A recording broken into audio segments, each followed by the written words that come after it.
Hi, beautiful people. Welcome to my YouTube channel. This is your girl, Nosy Rosie, where I do reaction and commentary videos.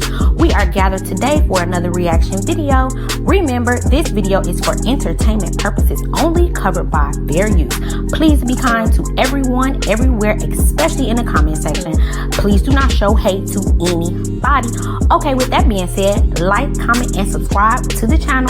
Thank you so much. Let's get into it.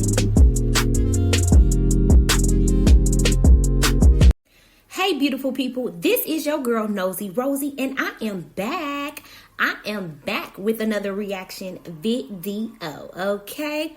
I hope that everyone is having a fantastic, wonderful, amazing, beautiful day, okay?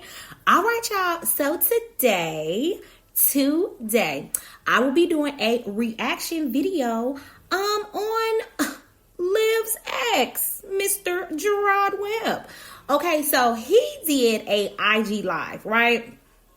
And I don't know if y'all seen it or not. It's here on the YouTube streets or whatever. But he did an IG live, and I just kind of browsed and looked at it. And it was a lot of different interesting things that he mentions, okay? So I will be doing some notable mentions from JERROD's IG live, okay? All right, y'all. And then after that, I have a takeaway from everything. And then, that's that, all right? Okay, y'all. So let's get straight on into it, okay? All right, so basically, JERROD made an IG live, and this was after Olivia came on the internet, okay, on the YouTube here, and basically she was in her her U-Haul moving truck, and she, voices all raspy, and she looks like she's kind of sick or whatnot, but she just explains that, she's basically just tired of not being able to talk to her kids when she wants to talk to them, and basically she had called the kids on her appointed time, and she wasn't able to speak with Robin, one of her daughters, okay? So she was like basically bent out of shape about that, and just kind of rambled, right? So, but she did, like, threw shots or whatever at her ex in the live, in my opinion. Okay, so basically JERROD jumped on his live, to basically clear some things up and clear it out, okay? So there was one interesting thing, or one of the interesting things that I did here, okay? The first notable mention, okay?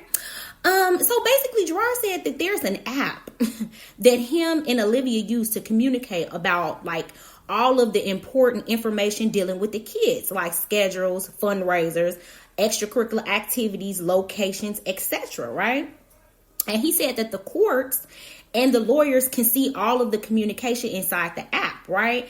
And I was just like, that is interesting. I've never heard about this. Olivia, she didn't mention it. And so that's just interesting, when basically Olivia says that she doesn't know this, or she doesn't know when the fundraiser is, and she doesn't know where the kids go to activities, this and that. But allegedly JERROD said that all of the information he puts into the app, the lawyers, the courts, everybody can see it. So when she's like saying that she doesn't know this, and she doesn't know the schedule, she doesn't know that, it's like, that's interesting, but it's on the app. So, okay, y'all, so moving on along. So my second kind of notable mention, basically he just said that Liv, like, sometimes she has her appointed days to call. I believe it's Monday, Wednesday, and Friday. I think he said from 7 to 7:30. If I'm not mistaken, excuse me. So I was like, So he said that basically sometimes she calls twice a week. Sometimes here recently she's been calling once a week for the last couple of weeks, but to her subscribers, okay, she's like complaining that she hasn't talked to them, and she can't talk to them, and her calls are being monitored, and she just can't speak with them. But per JERROD, you only call for the last couple of weeks once or twice, not even the 3 days that you were supposed to call. at that time. So it's just weird. It's just like, okay, Olivia, what's really going on? Why, if this is true, why are you lying? Why are you lying and being delusional about the situation?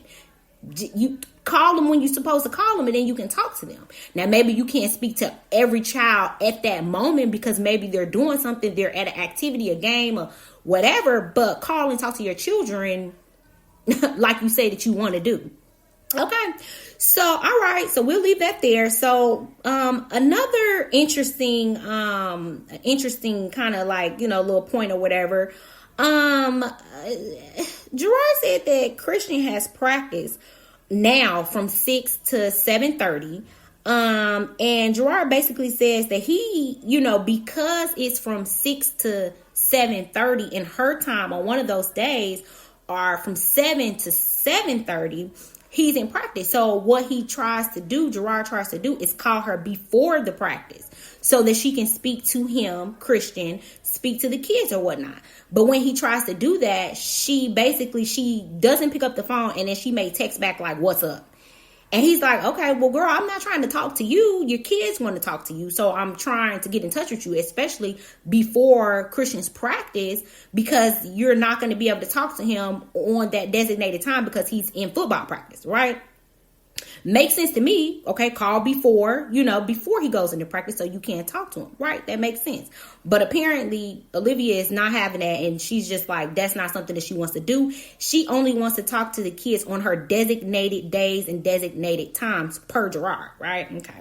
So I'm like, doesn't sound like a person that really wants to speak to their children if you are not picking up when they call, but okay. But okay, girl.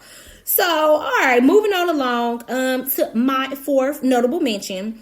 So basically, Gerard says that when Liv calls the kids, calls to talk to the children, she asked them, okay, well, did you eat? Did you bathe? But no real, like, questions, like no questions concerning school, like, how's your grades, what's going on at school, how's your teachers, any of that.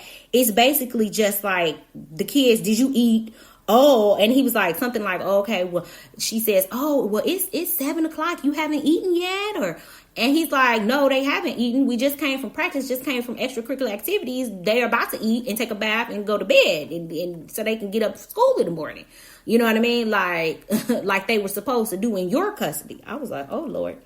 So anyway, but yeah, so she calls with basically irrelevant questions, and to me, what I took out of that is why she's asking like those kind of questions. Oh, he also said that she basically asked like, okay, well, is this kid's school? Is your school in your district? Like, to me, those are like probing questions, basically trying to find some fault in what Gerard is doing with the kids so that she can try to get them back on like a technicality situation. That's how I'm taking it. Like, she's not asking about their schoolwork and things that I would think would matter to a mom, right? Like schoolwork, grades, how's your friends, how's your extracurricular activities, are you liking it, are you not, is there anything, something, stuff like that, right? But she's asking like these probing questions about things that, normal things. Oh, did you eat? Well, if they didn't eat right then, I'm sure they're gonna eat. Did you bathe? It's like, no, not yet, because I haven't ate yet, but when I eat, then I'm gonna go back. You know what I mean? Is your school in your district? That's like Fed questions. That's like Fed questions. Like, is your school in your district? So if it's not, what you gonna do? Call the school and try to get them kicked out of the school because it's not, the school that they going to is not in the district where they live? Like, why are you asking that, Olivia? Like, what are you doing? Or, Olivia, are you going to try to contact the courts and tell them that, oh, well, the kids are not going to a school in their district, that's illegal, so they need to come back with me? That's what I took out of it, okay? That's what I took out of it, y'all. I feel like she's asking those questions to try to find any little thing that she can use, take it to the court and say, hey, he's not doing this right, I need my kids back. Essentially kind of like, we don't, because allegedly we don't know what happened. But from this live, it sounds like Olivia was not taking them to school. Okay, even though the school was right around the corner from her house, she was not taking them to school. They only were going to school 62% of the time. Did you hear me? 62%. If you got a 62% on your test at school, what do? Fail. So that's allegedly that's why the kids were taken, because they weren't going to school. I believe that's called what, educational neglect or something like that. But the kids have to go to school. So that's what I think that I think she's trying to find anything so she can go to the court and say, I need my kids back. Like what he has to do, he has to go through the courts to even talk to his kids, because allegedly Olivia wasn't even letting him talk to him, see him, or anything. And then when he did go to court, they had to, look at what was going on with the kids and found out allegedly that she wasn't taking them to school. And then that, it seems like, is the reason why, or one of the reasons, or a possible reason as to why they were taken. You can't do that. So anyway, y'all, that's what I think about that, with these probing questions that she's asking, and probing questions and not even about what the kids are really doing in school and stuff. Okay. All right, y'all. So I'm moving right on along to the fifth notable mention from Gerard's IG Live. So, girl, oh my goodness. So Gerard said that Olivia has not purchased anything for the kids. Not school supplies, nothing. Hasn't paid any child support, which we, in the streets was saying that. But no child support, no anything. Hasn't bought any uniforms, any presents, any hair bobos, any clothes, anything. She hasn't done a thing. And I'm like, wow. Like, it's crazy. We assume these things, or we make assumptions like, oh, okay, well, I don't think she's probably doing, but to hear it from his mouth saying that she hasn't done anything, that is crazy. Okay. I was like, oh my goodness, that is crazy. Like, I don't even know what to say. Like, nothing? You haven't done anything? Oh my God. So, okay, y'all. So the next notable mention I picked up on, right? So, oh yeah, that goes into what I was saying a few minutes ago. So basically, he said that the kids were not going to school in Liv's custody only 62% of the time. Meanwhile, the school was right down the street from the apartment. Oh, I was just like, that's insane. I don't know what was going on, but that's crazy, right? So, all right. So then he also goes on to say that, basically, in order for him to get the court process started, both of them, Liv and Gerard, had to pay $150, right? And he said that, he was like, why are you talking about this and that? Where is the $150 that you owe me? And I was like confused, like, what are you talking about? So basically, he said that he had to pay her court fee and his court fee to start the process, because if he paid his court fee and she didn't pay hers, the process couldn't start. And I was like, wow. So Gerard was on top of it. He was like, you know what? I'll even pay your fee to get this ball rolling. And of course, Olivia she was just like not wanting to pay it, because obviously she didn't want to have to go to court. She didn't want to have to prove income. She didn't want to have to to show the school records of attendance. She didn't want to have to do any of that. So that's why she wasn't paying that little $150, because she didn't even want the court process to begin, nothing. So I just thought that was interesting, right? So, okay, moving on. So let me see. So, Gerard also says that basically at one point, Liv was calling him in the middle of the day. In the middle of the day, while the kids was at school and he was at work, talking about some let's talk. And he's like, girl, it is the middle of the day. The kids are at school where they should be. I am at work where I need to be.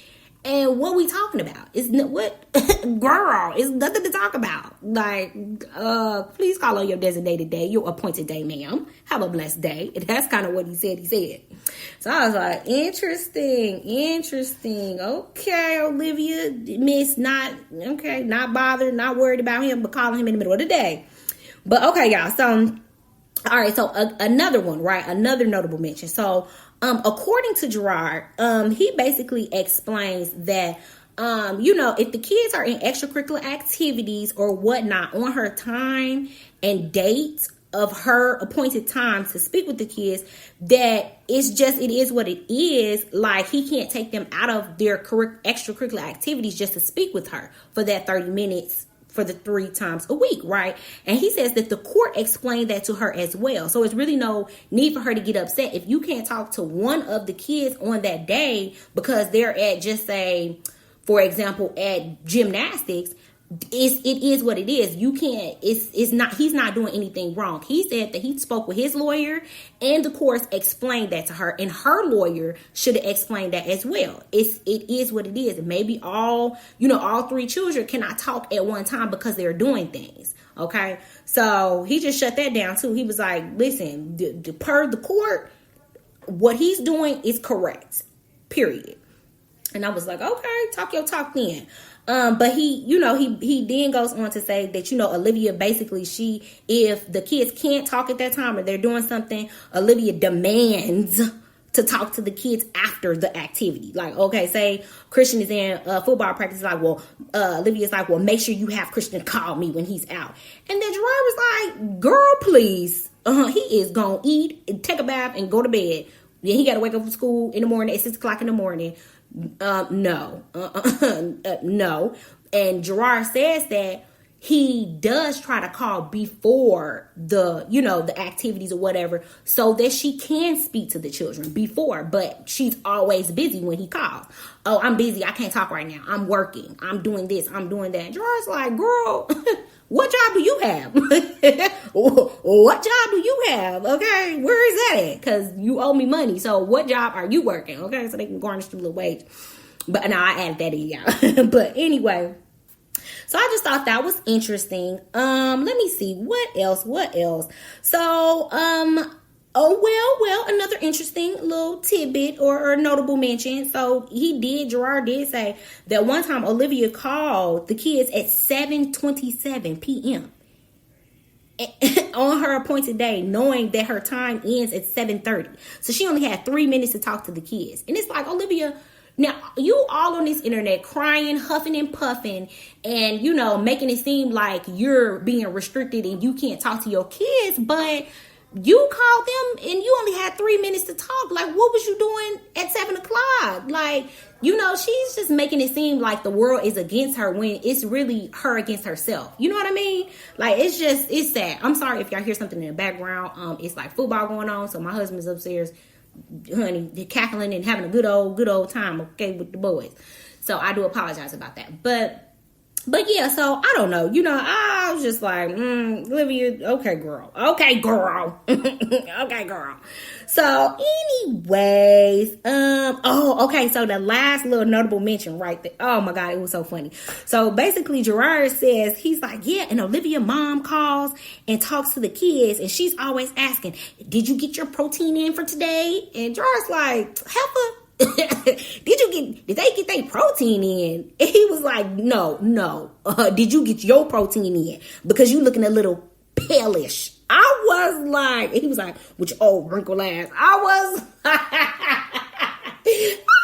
screaming. I was like, oh, that was good. He said that mama looking a little palish over there. Girl, did you get your protein in? I was like, Gerard, you a fool for that. But okay, y'all. So those are some of the interesting things that Gerard said to me. Those are my notable mentions. Okay. So, basically my takeaway from all of this and hopefully, this is just a takeaway, right? So, Liv is going through one of the hardest things that she's faced in her life, right? Possibly. And, she is a mother, and I know it's hard and stressful and mind-boggling to be away from your children. I get that. You know what I mean? There's a lot of trauma that she has and that she needs to deal with, and I say via therapy and counseling or whatnot. But with that being said, so I do feel for her just being a mom and not having her children. But with that being said, Liv is delusional. Do you hear me? Liv is delusional at this point. And she's trying to control a situation that is out of her hands. Her children are not with her. So the best thing to do is better yourself, girl, in order to regain custody. Like, that's all you can do. Like, going back and forth and playing little childish games, that's not going to help. That's not going to help you, Olivia. It's just not, right? And, not paying legal fees honey, not paying child support, not calling on your not calling regularly on the appointed days and times, not showing up, not knowing the children's schedules and their schools. Okay. That's not going to put you in the best light to regain custody. Downsizing your apartment where the children don't even have rooms, moving with past due bills, enrolling in school, but not going or not finishing the program, not purchasing any school supplies, uniforms, or anything for the kids, not showing that you made, trips to see them in Texas. None of that is going to make it easier for you to get your kids back. Like none of that is going to make it easier. So it's just like, I'm like, girl, what are you doing? Okay, look, y'all, the hard truth is Olivia has lost her way. Okay, and the only way to get back to her kids is by letting go of the pain and hurt from the divorce from JERROD and all that, letting that go. Okay, so basically, you know what? I suggest that she goes, basically, girl, you need to go to therapy multiple times a week. You need to get a job that's outside of YouTube. You know what I mean? You can always get a job via like a temporary agency or something like that if you don't have any job history. Start sending your children money every month, child support. Call and talk to them, call and talk to whichever child is available to talk at your appointed times and dates, and save all of your money. That's what you do to regain your children. And show the course that you have a large savings so that you can prove that when you have the ability to get an apartment with all the room that you need for your children when it's that time. Show the course that you have a stable income via a job, and YouTube is your side money. Like, that's something side. Okay, because that's not stable either. YouTube, that's not stable income. Okay. Show the course that you respect the course and their decision by sending your children that money every single month like they told you to do, and show that you provide for your children even when they are not with you via your child support, and doing little things like sending school supplies and paying for uniforms and such and so forth. Okay. So Olivia, show the course that, you can call and speak to your children at the appointed times like they told you to do. Okay. And lastly, show them that you are basically working on your mental health by going to therapy weekly. So those are some things that Olivia can do to really try to regain custody of her kids. Okay. All right, y'all. I do apologize. The video is a little bit long, but that's what I have to say about that, y'all. I appreciate y'all so much for stopping through to your girl Nosy Rosie's YouTube channel. Please like, comment, and subscribe for your girl. I hope that everyone is having a beautiful, blessed, fantastic, productive day. Okay. All right, y'all. I am out of here. I have given you an overview and some notable mentions and a takeaway. Okay. All right. Love y'all. Bye.